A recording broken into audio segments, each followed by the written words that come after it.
We are about to see the biggest change in the history of global financial messages. What are we going to talk about? The way that RippleNet and XRP link to the world's financial messaging system is through ISO 2022. What's the story behind all of this? I'm going to tell you everything you need to know. Watch out for November 22nd and the next 2 weeks. I'll tell you what will happen. What do you think? Will crypto, XRP, and other ISO tokens go through the roof, or will it just be another sell the news event? I'll tell you everything you need to know. Let's start right away. Here is an unknown DLT putting out some heat. Said that today is the first day of November, which is the month when all or almost all state banks and commercial banks will speak the same language. ISO 2022. Through this native language, institutions will be able to use APIs that link to DLT to set up instant settlement. A lot of people still don't understand what this means or how it will be so big for the economy. Ripple has been getting ready for this for more than 10 years. The tool that will be used is XRP.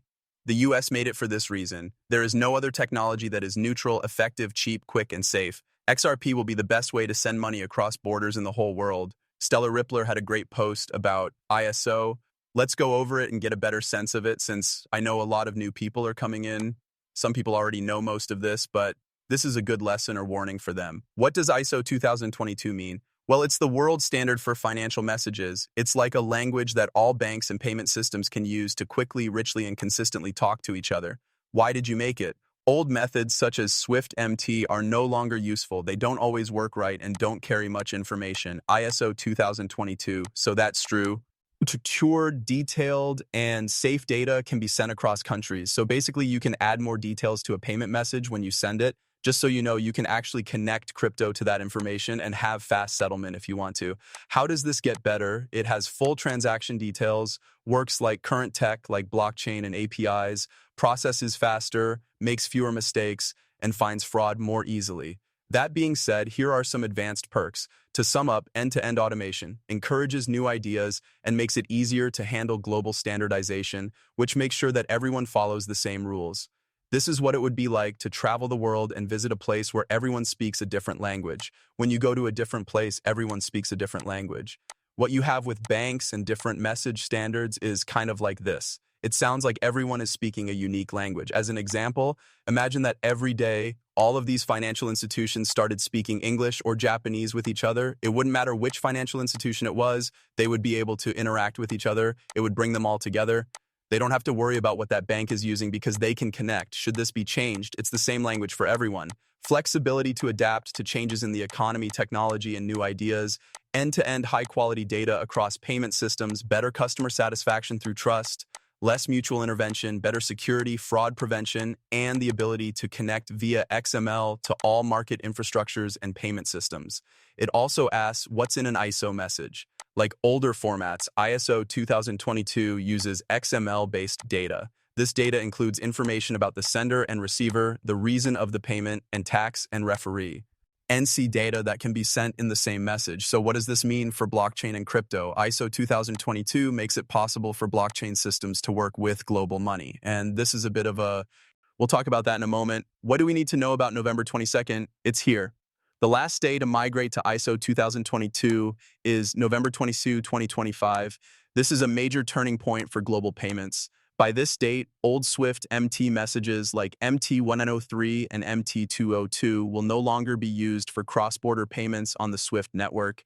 Instead, ISO 2022MX formats for core payment directions will be used. This is thought to be one of the most important changes in the history of global financial messaging.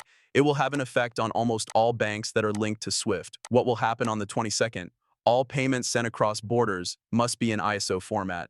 Swift will no longer accept or process legacy FIN-MT message systems like the ones we read about above. Instead, only ISO 2022 messaging will be offered for core payment flows. For now, a Swift backup service will help with automatic changes in institutions that are taking too long to make the switch.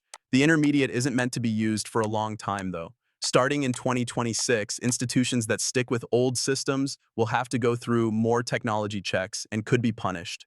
Any old systems that haven't been updated by 2026 will start getting fined, and if they don't get updated, they will be cut off from the banking system. As I already said, this will be the biggest change in the history of global financial messages.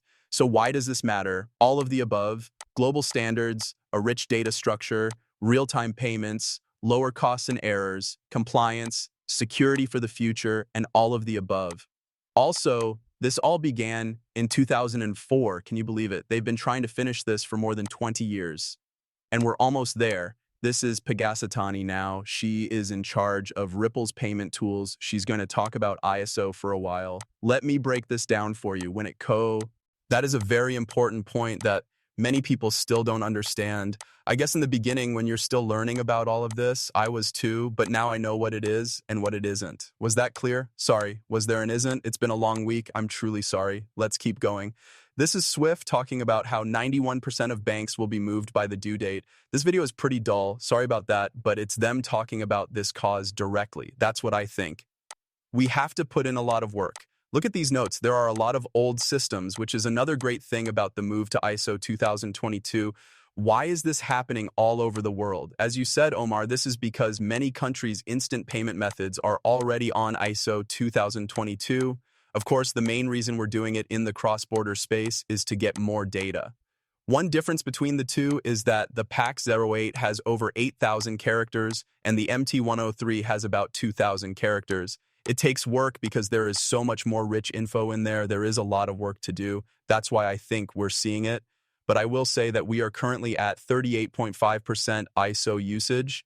It's clear that many countries are focusing on their own market systems, which may be one reason why we're not at a higher level. However, we are interviewing the top 175 institutions every 3 months. All of those cover about 86% of our total traffic, and they're telling us that they'll be ready and that we'll be sending 100% native ISO by November. We fully expect a lot of our clients to be ready by November, even if we're still only at 3D. Okay, let me show you something that has been planned for years.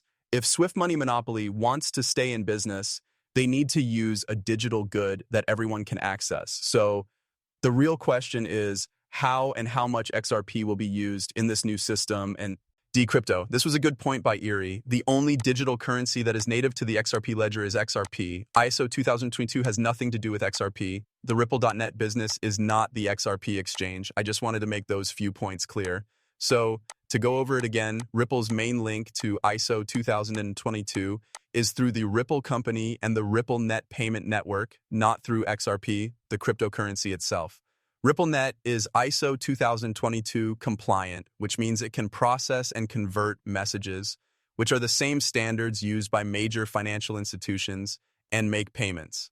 This means that it can integrate and send messages with banks and payment providers in a way that meets the most recent international financial standards. Also, some important facts about Ripple, XRP, and ISO. XRP is a digital currency. It's not anything by itself. Follow ISO 2022. It was cool that Ripple, the company, would join the ISO standards group in 2020 to help make some of these rules. RippleNet is Ripple's business payment system. It works with ISO 2022 and uses APIs to connect clients to a network of global banks. Crypto and some other goods and developer work. On the XRP ledger, ISO 2022 interop are being built so that ISO 2022 file formats and coin payments can work together for business accounting. There are lots of things going on here. Then TS here on Team Money says that XRP has nothing to do with ISO. A great deal of people are just saying this RippleNet. There is a technology called RippleNet that talks to ISO. The only time XRP is used is when RippleNet starts to use on-demand funding. That means XRP can work with both RippleNet and ISO. Even though ISO is live, that doesn't mean ODL is live and using XRP in the way we expect it to be used in the future. November doesn't have any effect on XRP. That's why this is true. Nothing is going to happen on the 22nd, in my view. Millions of payments are already made every day with crypto. What we're missing here, ladies and gents, is American law. Banks aren't fully using crypto stablecoins or tying DIG